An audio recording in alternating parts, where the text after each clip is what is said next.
दोस्तों, कैसे हैं आप सभी। आशा करती हूँ आप लोग स्वस्थ होंगे। आज मैं आप लोगों के लिए एक नई फाइल लेके आई हूँ जिसका नाम है शैक्षिक प्रशासन प्रबंधन एवं पर्यावरणीय शिक्षा, जो कि हमारे प्रथम प्रश्न पत्र से संबंधित है। देखिए, हमारा टॉपिक है शिक्षक। शिक्षक के अंतर्गत हमने लिखा है बालक के सर्वांगीण विकास में शिक्षक को बहुत बड़ा महत्वपूर्ण कार्य करना पड़ता है। शिक्षक ही वास्तव में एक बालक का समुचित शारीरिक, मानसिक, बौद्धिक, सामाजिक एवं संवेगात्मक विकास कर सकता है। विद्यालय प्रांगण में शिक्षक को अति महत्वपूर्ण भूमिका निभानी पड़ती है। संपूर्ण विद्यालय योजनाओं को वही व्यवहारिक रूप देता है। आत्मा के बिना शरीर निर्जीव होता है और वैसे ही शिक्षक विद्यालय जीवन का गतिदाता है। फिर हमने लिखा आगे शिक्षक का महत्व। उसमें लिखा विद्यालय जीवन में शिक्षक को अति महत्वपूर्ण स्थान प्राप्त है। शिक्षक को विद्यालय जीवन में ही क्यों संपूर्ण जीवन में भी अति महत्वपूर्ण सम्मानप्रद स्थान प्राप्त है। देखिए, फिर हमारा आगे टॉपिक है कि जो हमने फिर उसी को मैं आगे और वर्णित कर रही हूँ। जैसे हमारी सब हेडिंग है भविष्य निर्माता, राष्ट्र का मार्गदर्शक, राष्ट्र की उन्नति में स्थान। इसके अंतर्गत 2 से 4 लाइनें लिखी हुई हैं जो कि आप लोग देख सकते हैं। फिर अगली लाइनें हैं संस्कृति का पोषक।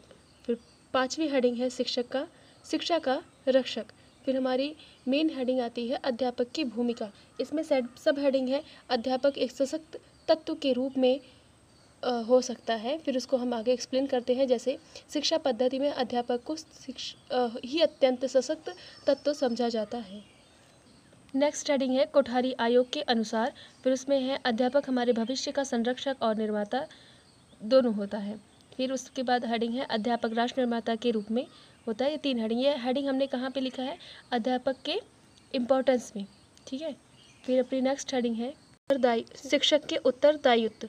फिर उस पर कुछ पॉइंट में लिखा है जैसे छात्रों को शैक्षिक एवं चारित्रिक विकास करना, कक्षा का प्रबंध एवं समुचित शिक्षण देना, छात्रों के कार्यों का मूल्यांकन करना, पाठ्यक्रम से आगामी क्रियाओं का संचालन करना, छात्रों का व्यवसायिक विकास करना, सामाजिकता एवं नागरिकता का शिक्षा देना।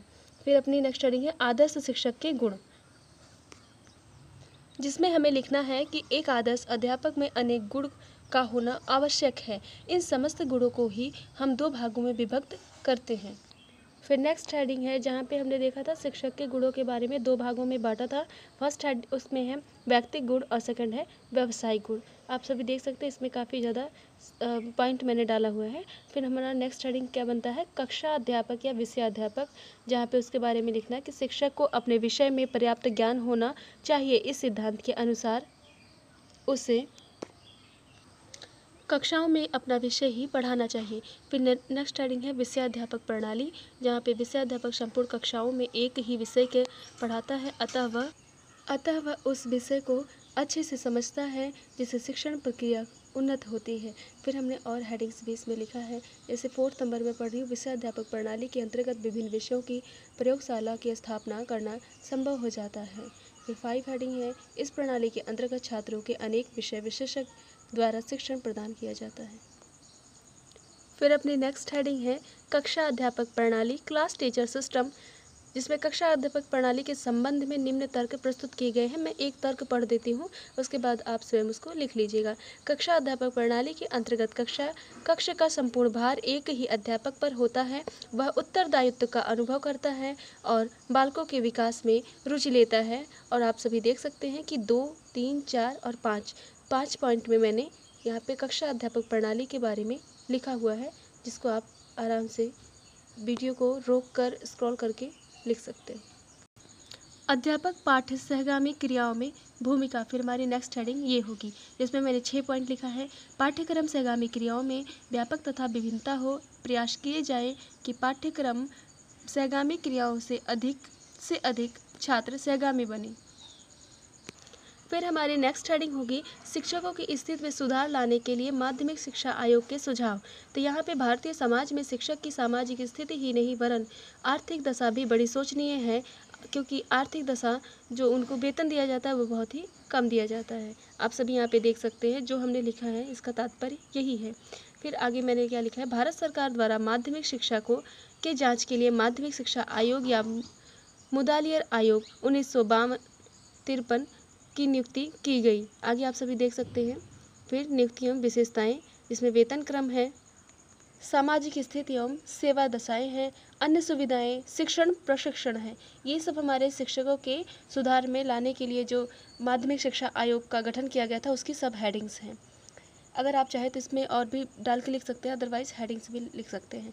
फिर नेक्स्ट हेडिंग होगी शिक्षकों की स्थिति में सुधार करने के लिए शिक्षा आयोग के सुझाव। तो मैं थोड़ा सा यहाँ पे पढ़ देती हूँ, फिर उसके बाद में आप लोग देख लीजिएगा। भारत सरकार ने सभी स्तरों की शिक्षा की जांच करने के लिए 1964 में फिर एक बार आयोग की नियुक्ति की, जिसे डॉक्टर D.S. कोठारी की अध्यक्षता में की गई। इसे शिक्षा आयोग के नाम से भी जानते हैं। शिक्षण आयोग ने शिक्षक की स्थिति में सुधार के लिए निम्न सुझाव दिए। जैसे मैं कुछ सुझावों को पढ़ देती हूँ। अपने सुझाव हैं: वेतन में आर्थिक लाभ, विद्यालय शिक्षकों के वेतन क्रमों का कार्यान्वयन करना, पदोन्नति की संभावना होनी चाहिए, सेवानिवृत्त पर लाभ मिलना। फिर अपनी नेक्स्ट हेडिंग है राष्ट्रीय शिक्षा नीति 1986 तथा शिक्षक, जहाँ पे हमने लिखा है कि शिक्षा के क्षेत्र में शिक्षकों का कार्य अत्यंत महत्वपूर्ण निवेश होता है। और आप सभी पूरा देख सकते हैं। फिर मैं आगे नीचे जो ब्लैक हेडिंग से लिखा उसको पढ़ देती हूँ। किसी समाज में शिक्षकों के स्तर से उसकी संस्कृति, सामाजिक स्थिति का पता लगता है। कहा जाता है कि कोई भी राष्ट्र अपने शिक्षकों के स्तर से ऊपर नहीं उठ सकता है। फिर आगे है आचार्य राममूर्ति समिति 1990 के अनुसार, आप सभी देख सकते हैं। ठीक है, फिर मैं आगे बढ़ाती हूँ वीडियो को। नेक्स्ट हेडिंग है शाला उद्देश्यों की पूर्ति में शिक्षक का दायित्व, responsibility of teacher in the achievement of school AIIMS, जहाँ पे हमें कई सारे रिस्पॉन्सिबिलिटी निभानी होती है, जैसे विद्यालय के उद्देश्य व शिक्षण लक्ष्यों का निर्धारण, शिक्षा संबंधी दायित्व, पाठ्यक्रम संबंधी दायित्व, कक्षा प्रबंधन। फिर है नेक्स्ट हेडिंग आवश्यक प्रबंधन कौशल में अध्यापक की भूमिका, role of teacher essential management skill, शिक्षक की भूमिका शैक्षिक, सामाजिक, राजनीतिक निर्माण में अत्यंत महत्वपूर्ण है। इस प्रकार विद्यालय का भविष्य शिक्षक भूमिका पर निर्भर करता है। शिक्षक की भूमिका प्रबंधन और प्रशासन की दृष्टि से निम्नलिखित भागों में विभाजित किया जा सकता है। जैसे पॉइंट में मैंने लिखा है, फर्स्ट, नियोजन में शिक्षक की भूमिका, प्रशासन में शिक्षक की भूमिका, प्रबंधन में शिक्षक की भूमिका, पर्यवेक्षण में शिक्षक की भूमिका, मूल्यांकन में शिक्षक की भूमिका। और फिर अपनी फाइल यहाँ पे हमारी समाप्त हो जाती है, जो कि प्रथम प्रश्न पत्र से संबंधित थी। यदि आपको मेरा वीडियो अच्छा लगा हो, आपके लिए हेल्पफुल हो, तो प्लीज़ मेरे चैनल को सब्सक्राइब कीजिएगा। यदि अच्छा लगे तो लाइक भी कर दीजिएगा और बेल आइकन को प्रेस कर दीजिएगा, जिससे मैं कोई भी वीडियो डालूँ तो आपको नोटिफिकेशन मिल जाए। धन्यवाद। मिलते हैं नेक्स्ट वीडियो में।